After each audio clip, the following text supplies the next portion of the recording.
సంచలనం క్రియేట్ చేస్తున్న విజయారెడ్డి రాసిన మరణ శాసనం కేసులో కీలక విషయాలు వెలుగులోకి వస్తున్నాయి.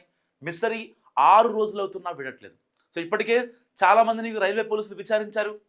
ఆ రోజున జనవరి 30వ తారీఖున పటాన్చెరులో ఉన్న చేతనారెడ్డి కాలేజీకి వెళ్ళి ఆ అమ్మాయిని తీసుకొని, దాని తర్వాత గట్కేసర్లో ఉన్న విశాల్ రెడ్డి ఎవరైతే కొడుకున్నారో వాళ్ళ హాస్టల్కి వెళ్ళి, తర్వాత ఆ ప్రిన్సిపల్తో గొడవ పెట్టుకొని మరి విశాల్ రెడ్డిని నువ్వేం మాట్లాడకు, నువ్వు ఫస్ట్ నాతో పాటు రా అని చెప్పి విజయారెడ్డి తీసుకొచ్చింది.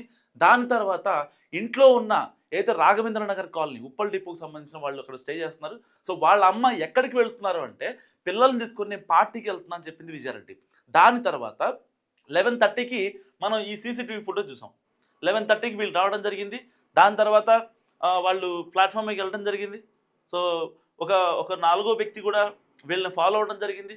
సో దీనికి సంబంధించి ఇంకా వీళ్ళు ఇక్కడికి వెళ్ళిన తర్వాత డిసప్పియర్ అయిపోయారు. అవునా? ఇప్పటిదాకా ఇది జరిగింది ఇది. సో ఇక్కడ రావటానికి ముందు అసలు అన్న చిరంజీవి రెడ్డితో ఎలాంటి సంభాషణ జరిగింది? ఎందుకంటే ఇప్పటిదాకా విజయారెడ్డి ఒక స్ట్రాంగ్ ఉమెన్. సో ఏదైనా సరే పిల్లల కోసమే చేస్తుంది. సరే పిల్లలు బాగుండాలని, వాళ్ళ భవిష్యత్తు బాగుండాలని చేస్తుంది. సో ఒక పక్క సురేందర్ రెడ్డి దుబాయ్లో ఉండి జాబ్ చేసుకుంటూ అంతో కొంత పంపిస్తున్నా ఎలాంటి ఇబ్బందులు పడకుండా తను ఒక కార్పొరేట్ ఉమెన్గా ఎంత స్ట్రెస్ ఉన్నా సరే అవన్నీ పక్కన పెట్టేసి పిల్లలే లైఫ్గా బతుకుతుంది. అలాంటి విజయారెడ్డి మరి అన్న చిరంజీవితో గంట కాల్ మాట్లాడితే ఇప్పటిదాకా కాల్ రికార్డింగ్ ఎందుకు రాలేదు? దాదాపుగా జనవరి 30 అంటే ఇవాళ డేట్ ఎంత? 6th.